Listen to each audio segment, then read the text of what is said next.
asxaabta waa idin salaamaa isu soo noqod wanaagsan kusoo dhawaada muuqaal kaleento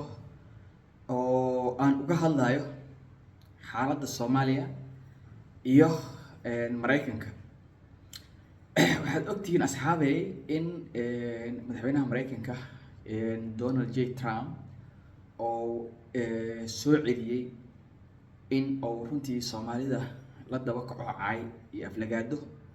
oo ku tilmaamo runtii wax ka baxsan mararka qaar ma aragtay muxuu ahaay gaf xataa la dhihi karo oo wax lagu tilmaamo aan la aqoon ereyada oo isticmaalayo iyo hadallada oo dhahayo ereyga kale ayuu ku culus yahay ereyga kale ayuu runtii ka falxumo badan yahay haddii si loo fiirsho waxyaabaha uu nagu tilmaamayo ama uu nagu sifeynayo haddaan nahay shacabka Soomaaliyeed iyo guud ahaan dowladdii Soomaaliya iyo dalkii Soomaaliyeedba haddaad si u fiiriso waxyaabaha uu sheegayo waxbaa ka jiro oo waan nahay laakiin haddana saasay tahay in uu markasto aflagaadeeyo Soomaaliya oo markasta bahdilo weliba madax Soomaaliyeed oo hortooda ku bahdilo dalkoodii horta waa falxumo waa ilhaano waa ceeb iyo fadeexad waxaana nasiib daraa in wafdi ka socda dowladda Soomaaliya oo hogaaminayo Saalax Jaamac Deputy Prime Minister ka ra'iisul wasaare ku-xigeenka oo jooga Davos Switzerland oo ka dhac shirkaas oo maaragtay magaaladaas oo lagu qabanayo shirkii World Economic Forum ama shirkii dhaqaalaha caalamka inuu ku bahdilo Soomaaliya oo ku ceebeeyo oo ku caayo horta waxay ku ahayd bahdil iyo shaqdhici ku ahayd wafdiga Soomaaliya waxaa la rabay inay markay platformka tagaan oo ay hadlayaan inay runtii muxuu ahaay Trump u jawaabaan ay dhahaan xaq uma lihid inaad maalin kasta cayso ama aad u gafto dalkeena fasaxna uma haysatid awoodna uma lihid ajendaha shirka aad u timid waa inaad ka hadashaa haddii platformka xataa loo diido ama memberka loo diido inuu soo istaago hadlo waxaa la rabaa inuu point of order sameeyo oo dhexgal toosneed samaysto oo farta taagto oo yiraahdo صح ما waxa uu Trump ka hadlayo ana Soomaaliya matalayo ana ka socdo inuu igu bahdilana ka yeeli maayo mana ka ogolaanayo wuxuuna gaf ku yahay ama meel ka dhac qaban qaabada shirkan iyo ajendayaasha lagu hadlayo iyo cidda marti gelinayso ee dowladda Switzerland Trump waa in uu ka hadlin mar dambe dalkayga oo soo ku tilmaamin maaragtay ama oo soo u gafin ayaa la rabay inay dhahaan laakiin nasiib darro ma aysan dhihin oo waxay ka baqayaan Trumpkaas cunsuriga ee qaabta daran aan ka soo tagay intaas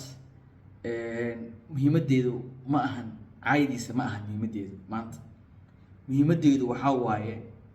Trump wuxuu qorsheynaa sidii uu Soomaaliya faragelin ugu sameyn lahaa baal marsan international law ama sharciga caalamiga asoo raba inuu xalaaleysto Soomaaliya kheyraadkeeda أنا runtii idin sheegayo istiraatiijiyad iyo qorshayaal la dejiyay ayaa jiro oo dowladda Mareykanka ay dejisay waxaana iska kaashaday Elon Musk iyo Donald Trump iyo shakhsiyaad caan ah oo ganacsatada oo ku lug lahay in la soo qabto Nicolas Maduro oo jamhuuri ah runtii oo xisbiga jamhuuriga ka tirsan oo Trump ololihiisa dambe ka shaqeeyay hadda ololihiisa dambana ka shaqeynayo waxaana ay isku koox yihiin kooxdan ninkii hadda la dilayay ee Soomaalida iyo ajnabiga kale iyo muslimiinta kale ay aad u garaaceen ee Minnesota lagu dilay ee cunsuriga ah ee Jack la dhahay dad xasuustaan maalin hore kooxdan marka waa kooxdii dejisay in Nicolas Maduro la soo qabto oo lala wareego dalkaas taladiisii hadda marka maxay qorsheynayaan qorshe istiraatiijiyad ah oo saddex dhinac ah oo Soomaaliya la rabo in kheyraadkeeda lagu baneysto tan koowaad waxay ahayd Trump inuu ka dhex bilaabo olole iyo campaign oo runtii dadka Soomaaliyeed ku raafayo asoo isticmaalayo aflagaado caay ciidan iyo muxuu ahaa inuu dadka ugu booteeyo ama ugu hanjabo in laga celinayo Mareykanka laga tarxiilayo dhalashada laga noqonayo waxaad ogtihiin in Trump oo ku bilaabay caydiisa ilhaan inuu la doodo wax ka sheego gabadha Soomaaliyeed ee madaxa ku dheganeed wuu ka soo gudbay wuxuu u soo gudbay inuu si public Soomaaliya guud ahaan jamhuuriyadda federaalka Soomaaliya uga sheego oo caay qof kasta Soomaaliyeed ku dhacayso oo runtii taabanayso oo maalin kasta media noo marinayo uu ka gudbay wuxuu isticmaalay ciidan la yiraahdo ICE taasoo u adeegsaday dadka Soomaaliyeed inuu ku dhibaateeyo oo ku raafo oo ku qabqabto oo ku bahdilo oo runtii ku dhibaateeyo oo ilaa maanta ama up to now ilaa hadda yoomna hada oo isticmaalayo uu ka soo tagay oo wuxuu yimid in oo hadda Davos oo Switzerland oo si public oo haddana mar kale u wacaayo shacabka Soomaaliyeed iyo dawladooda oo erayo aan runtii loo meeldayn oo gaf ku sharciga caalamiga iyo maaragtay muxuu ahaa xeerarka nidaamka dawladaha ayuu runtii si qaawan u weeraray Soomaaliya asoo ku tilmaamay inay tahay dalaan lahayn dawlad nidaam iyo kala dambeyn booliis iyo amni dadkiisuna ay yihiin burcad ay yihiin gangis oo ay waxa kaliya qabtaan ay tahay inay meelaha warwareegaan oo ay maraakiibta shisheeye afduubtaan oo lacag ka qaataan maraxfudasha wuxuu ku tilmaamay inay yihiin dad IQ-gooda 62 lagu tilmaamay laakiin IQ low inay leeyihiin loo maleynayo laakiin sida uu maleynayo ay ka sara mareen oo macnaha uu yiri la yaabeen mu noqotay macquul ayna noqoweysay lacag intaas la inay dhacaan marka waa gaf waxad gudub oo u geysanayo qarannimadeena iyo jiritaankeena ummadeed taas hadda ayuu maraa marxaladaas waxa u dhiman marxaladii ku xigtay ee ahayd inuu isticmaalo sharciga maalin hore aan sheegayay in dhahay madaxweynaha Mareykanka waxay u sahlay 48% inuu isticmaalo oo kii ka horeeyay George Bush junior ka ahay ayaa isticmaalay sharcigaas marka waa sharci dalka gelinayo bandow una fasaxayo inuu isticmaalo awood ciidan oo dhameystiran madaxweynaha dhibaato xoog leh oo dadka u geysto sharcigaas miiska u saaran yahay ka soo tag waxa uu xigo inuu qaranka Soomaaliya ama jamhuuriyadda federaalka Soomaaliya soo farageliyo asoo ka dhiganaya marmarsiyo in dad lacag ka soo dhacay Mareykanka oo lacagii dhekeerada dhacay oo lacag cashuuraha lagu lahaayo tiro badan dhaceen inuu dokumentiga ka soo diyaarsado IRS ama Internal Revenue Service hay'adda cashuurta u qaabilsan Mareykanka markaas wuxuu rabaa inuu Soomaaliya faragelin ku sameeyo soo dhahayo waxaan dabagalaa shakhsiyaad lacag soo dhacay lacagihii Mareykanka ay ka dhaceen la soo hoos galay Soomaaliya ee bangiyada Soomaaliya gashtay ee ku maal gashtay dalkii Soomaaliya guryo dabaqyo dhaadheer ka dhistay apartmentiyo ayaa rabaa ujeedadiisu marka waxay tahay inuu faragelin qaawan ku sameeyo Soomaaliya wuxuu marka qorsheynaa qorshe dhowr dhinac oo dhowr jiha oo rabo inuu madax Soomaaliyeed ku qabsado oo yiraahdo kuwaana fududeeyay labo shakhsiyaad oo doonayo Mareykan oo Soomaali Mareykan inuu qabsado oo yiraahdo waa kuwii lacagaha dhacay saddex inuu khayraadka Soomaaliya la wareego oo toos gacanta uga dhigo asoo ka dhiganayo in Mareykanka hantidiisii la dhacay ee runtii Soomaaliya lagu maalgashtay darteedna ay laga maarmaan noqoweysay ama ay laga maarmaan in aan laga baaqsan karin macnaha in la farageliyo Soomaaliya saas oo ciidan mandate ku siiyo oo farageliyo asoo runtii iska bari yeelayo maaragtay international law ama sharci caalami marmarsi uga dhiganayo shacabka Mareykanka hantidii la idinka dhacay ee lagu maalgeliyay Soomaaliya ee lagu taageeray shakhsiyaad argagixisa ee maaragtay bangiyada gashtay ayaan hantidiyaan idin soo celinaynaa howlgal ayaan qaadaynaa oo dadkii ka dambeeyay ayaan ognahay iyo meelaha ay lacagihii gashteen inaan tallaabooyin sharci ka qaadnaa rabnaa saasoo rabaa horta inuu ka dhigto marmarsiyo oo dadka Soomaaliyeed iyo dawladdeena iyo qarankeena oo ku soo farageliyo marka hala socdo saas wayna dhacay shaki kuma jirto taas inta Trump uu joogay dhacay qorshahaas anaa idinka hubo cid kale ka warsanayna wuxuu rabaa marka inuu shidaalka iyo maaragtay kheyraadka dalka oo kasaas ku banaysto asxaabay marka wax yar aan halkaas ku celsho aan isla fiirina marka Venezuela iyo Soomaaliya maxay isaga mid ka yihiin maxay ku kala duwan yihiin Soomaaliya waa dal federaal ah oo maaragtay muxuu ahaay dawlad dhexe leh iyo maamul goboleedyo ka jiro khilaafaad siyaasi ah maamulada dhexe dawladda dhexe iyo federaalka xubnaha maaragtay maamul goboleedyada ay isku dhacaan mucaarad oo ka jiro aan awood badnayn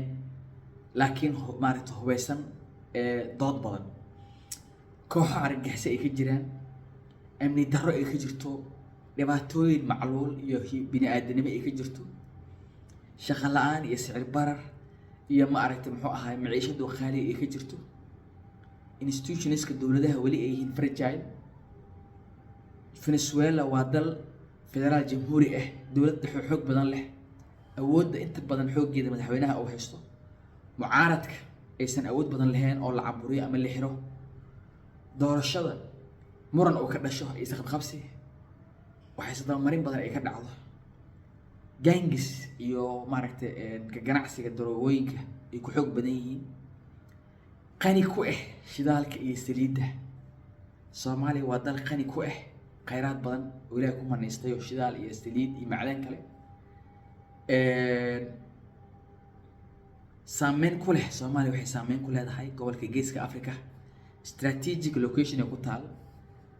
Venezuela waxay ku taalaa koonfurta America strategic location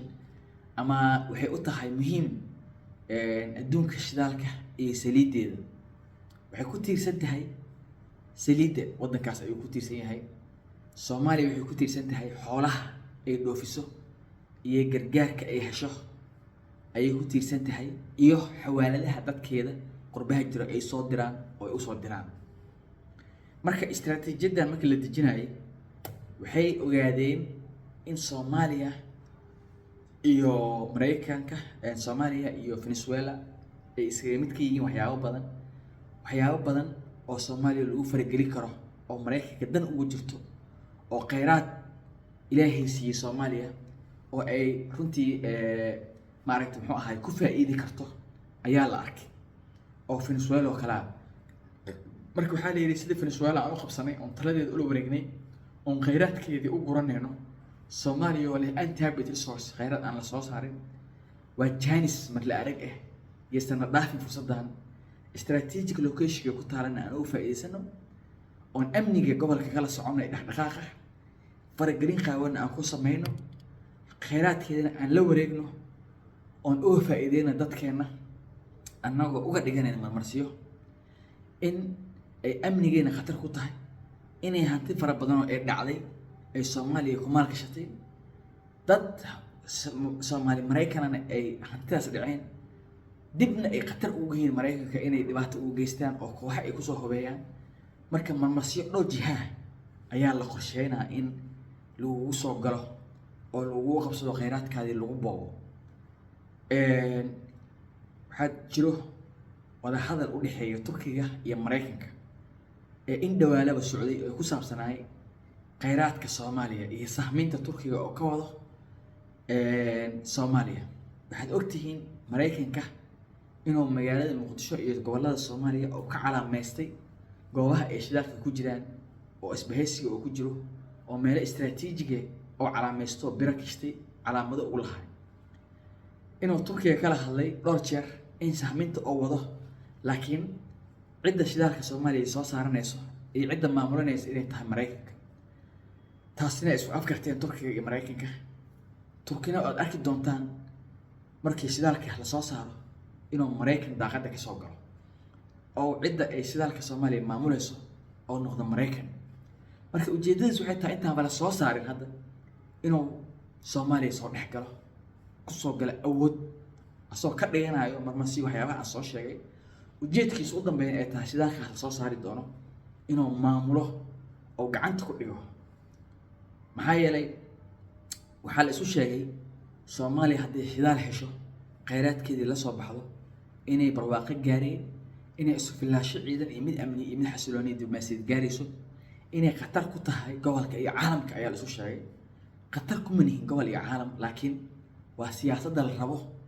in lagu soo farageliyo ee ujeedada ka dambeysa ay tahay inaadan ma aragtay kheyraadkaada calfan, inaadan ma aragtay muxuu ahay hoog iyo ba aa gasho. maxaa yeelay waxyar ayay tusoo Venezuela waa dal hodan ku ah shidaal iyo saliid, dadkeedu waa faqri, dhaqaale la'aan ka jirto, sicir barar ka jiro, dadkeedu waa dhibaataysan yihiin.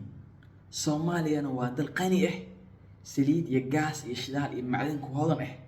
dadkeeduna waa faqri, waana gaajaysan yihiin, waana dhibaataysan yihiin, cishaduna waa ku qaali. Istiraatiijiyadda marka labadan dal, laba dal oo kala fog oo laba qaaradood ah, ayaa waxaa la fahmay in istiraatiijiyadii loo maray Venezuela inay muhiim tahay in loo maro Soomaaliya. haddaanse loo marin, waxaa la yidhi Soomaaliya waxay soo saareen shidaal iyo saliid, waxay qabsanayeen suuqyada Afrika oo dhan, waxay xireen bariga dhexe ayay ganacsigiisa xireen, waxay u gudbayaan la yidhi adduunka, waxayna khatar ku tahay amniga jiritaanka adduunkan. dhaqaale ahaan haddii u xoogganaatana military ahaan ay xoogganaanaya, wax kastayna hadhow samayn kartaa. ciddii ay la dagaasho si fudud ugu duulay. marka waxaa la yidhi dad sahlan maaha, dad sahlan ma aha. hadda waxaa la yidhi ayagoo awood lahayn ayay ciddii dowladda ay la saftaan, ayay dowladaha ishayo micnaha la kala safanayaan, oo midna ay toos u weerarayaan, midna ay toos ula safayaan. tii shalay ay la jireen haddana ay dhabarka tooganayaan si mid kale aadayaan. dadkaasoo waxaa la yidhi lagu hela dhaqaale iyo ciidan awood leh iyo diyaarado. waa khatar ee aan iska ilaalina marka qorshahaas soo socdo. yaan lala yaabin caayda Trump oo nacaynayo qorshe degan, istiraatiijiyad socoto waaye, oo runtii maalinba tartiib loo wado. ultimana aad arki doontaan Mareykan ciidankiisii oo dhex fadhiya magaalada Muqdisho, ilaalinaya meelaha muhiimka ah ee dalka, garoomada iyo dekedaha hayo, dhaqdhaqaaqa la socdo, goobaha istiraatiijiga ee shidaalka Soomaaliya gacanta ku dhigi doono, ilaha dhaqaale Soomaaliyana maamuli doono ayaad arki doontaan. markaasaad dhihi doontaan waxa ninkan uu sheegi jiray xaqiiqay ahayd oo runay ahayd. yaan loo arkin marka Trump qorshaha caayda ilhaan iyo xadgudubka Soomaaliya ama dowladda Soomaaliya la caynayo. ujeeddo kaloo weyn ayuu leeyahay oo u qarsoon, laakiin dadka Soomaaliyeed iyo siyaasiyiinta Soomaaliyeed aysan arkayn, oo ma aragta caad uu ka saaran yahay caad, laakiin oo rabo maalinba tartiib inuu ugu tago. waxuu hadda tijaabinaa Trump dadka Soomaaliyeed damiirkooda iyo damqashadooda iyo sida dowladda Soomaaliya ugu falceliso. maalin kasta marka wuxuu soo tuuraa caayar. shalay ilaahay ahayd, hadda dowladda Soomaaliya waa guud ahaan shacabka Soomaaliyeed. maalinba meel uu ka istaaraa, maalinba caayar uu soo tuuraa. wuxuu tijaabsanaa marka beesha caalamka sidii u falcelinayso ee shacabka Soomaaliyeed sidii u falcelinayaan. ilaa hadda waxaad ogtihiin madaxweynaha Ibrahim Traore maahane iyo madax yar oo kooban maahane in madaxda caalamka iyo bulshada caalamka ay ka aamusan yihiin. heer wuxuu maraa hadda oo shirkii Davos ee Switzerland madaxdii oo dhan oo fadhiso oo ku hor ceebay Soomaaliya. marka meel walbo ama shir kastoo la tago wax yar oo ku tuurana wuu ku tijaabinaa, tartiib wuu tijaabinaa. kadib waxa waaye markuu arko inaadan damqanayn, cid ku hadashay aysan jirin, beel caalam iyo mas'uuliyiin kale oo aan ku hadlay aysan jirin, dowlad iyo siyaasiyiin ku hadlay aysan jirin, kadib waxa waaye marka waan tijaabsanay, hadda waan geli karnaa. waa toosaa marka lagu galaa oo lagu qabsanaa. markaas waa marka ugu dambeyso ee qorshihii oo fulay ee tallaabta ugu dambeysa ee military laga qaaday. maxaa la gudboon marka dowladda iyo shacabka Soomaaliyeed? waxaa la gudboon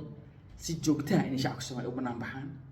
dowladdu waxaa la gudboon inay tallaabooyin degdeg ah qaado diblomaasiyadeed, xulafooyinka iyo ururada ay ku jirto, ururka iskaashiga Islaamka, kan jaamacadda Carabta, kan maaragtay bulshada bariga Afrika, kan African Unionka, waxaasoo dhan inay ka dhex samayso campaign iyo United Nationka. Trump war murtiyeed iyo shirar la qabto loogu soo horjeedo, ma aragtay media loo marsiiyo, la cambaareeyo, ma aragtay si public looga hadlo, madax caalami maalin kasta ka hadlaan oo runtii khudbado ay jeediyaan oo Trump xadgudubkiisa ay ka hadlaan. toosh marka lagu wada daaro waxaa hubaala inuu joojinayo wax oo. laakiin haddii loo aamuso oo dowladda Soomaaliya awoodeeda iyo galaankalka ay leedahay aysan isticmaalin, oo saaxiibada ay leedahay aysan u marin, si dowladda Soomaaliya xadgudubka uu ku hayo looga qabto ninkan haddii uu aamusto ee dowladda gaabsatay istiraahdo kaalmad ka helaysaan waa idin taageera ama mid dhaqaale ha noqoto ama howlgal hawada ha noqotee waxaasoo dhan ka helaysaan oo waxa waaye super power waa soo taabanina ee u aamusto isu seexato ogaada marka dambe dal aad maamuli doontaan ma jiri doono dal aad dhihi doontaan siyaasiyiintiisaan madaxiisa ma jiri doonto taladiina gacantay ka bixi doontaa koraal in ka qabsan doonaa wixii leedin meeriyaan yeeli doontaan oo samay doontaan inta yarta hadda aad ku dhaqaaqaysaan ee dowladnimada iyo xeendabka iyo madax banaanida yar wax haysataan oo caalamka ugu sheegaysa inaad tihiin siyaasiyiin Soomaaliyeed matala qaran iyo shacab Soomaaliyeed ma dhici doonto markaas erey aad dhihi doontaan iyo far aad nuuxi doontaan ma jiri doonto dad la heesto ee la dul degay ee saas khayraadkoodii loo jaqaayo ee loo dhuuqaayo tuba la dhex gistay ee tubadaas la xiriirsaday la dhuuqaayo ayaad noqon doontaan straw la dhex gistay biyo ayaan noqon doonaa ee saa annagoo biyo dhex fadhino nal kugu dhuuqo ee ma aragtana loo dhammaysto ee ku dhex baaba'an ayaan noqon doonaa haddaanan hadda ka dhiidhin haddaanan hadda iska qaban taraamka cunsuriga fikradaha khaldan ee oo wado dadka Soomaaliyeed bahdilka oo ku hayo iyo ujeedooyinka iyo ajendayaasha qurcan oo ka leeyahay Soomaaliya iyo fargelinta oo ku soo wada Soomaaliya waxaad ogtihiin ciidankiisa inaysan dheereen ay joogaan maraakiibtiisu inay joogto badda ayagoo dhahayo waxaan ilaalinaynaa burcabadeed ujeedooyinkan hadda oo maraya talaabooyinkan markuu soo dhameeyo ciidankaas badda jooga ayuu kugu soo fasixi doonaa toosayna kugu soo geli doonaa ayagoo diyaarada ku socday ayagoo maraakiib ku socda inta goor tahay aan hadda ka dhiidhinno adduunka hadda la joogo ma jiro adduun ma ahan la ixtiraamo sharci caalami ah la ixtiraamaya madax banaani iyo sovereignty wax la yiraahdo waxaas oo dhan waa laga soo tegay adduunka hadda lagu jiro waa adduun la isku isticmaalo awood iyo power ee shanta la iskula tago haddaadan marka lahayn xulufo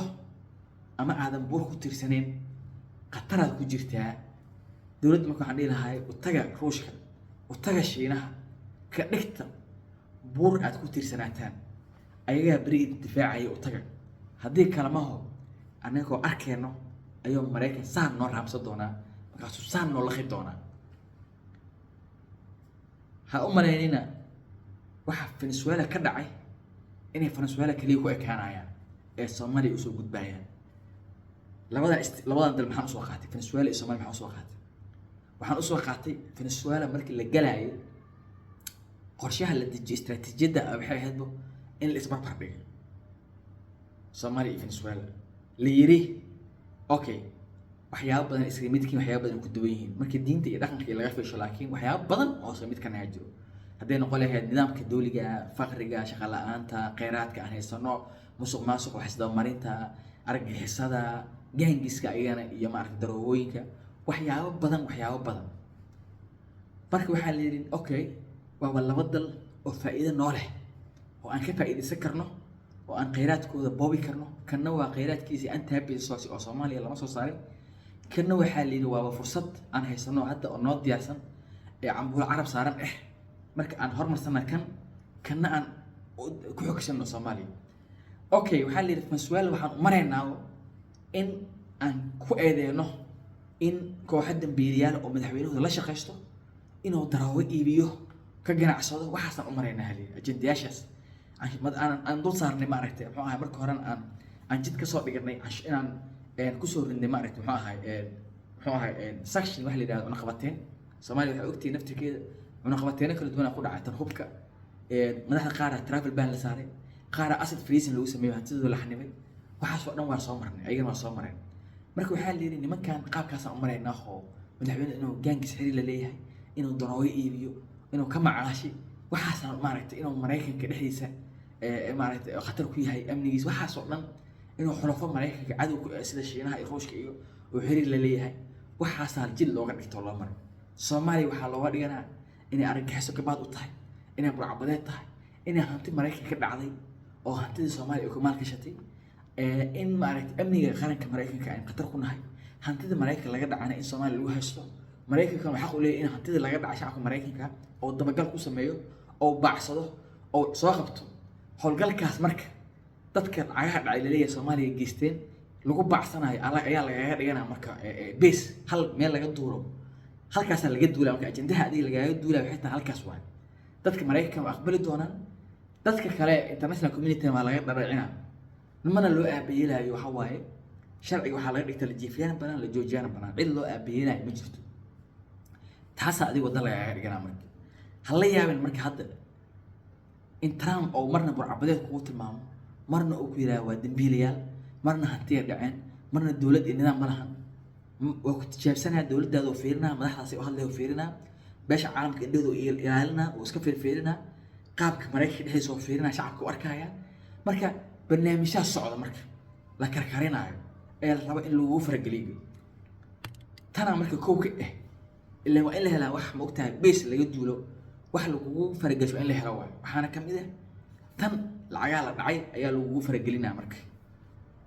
taasaa marka imaanayso waana saxo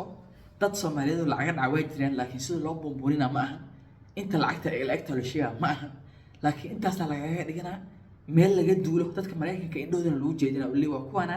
hantidiina dhaceen waa kuwana guryaha ugu qaalisan ka dhista Soomaaliya baabuur ku socdo East Africa ku maal gashaday marka waxa u baahanahay inaan baxsano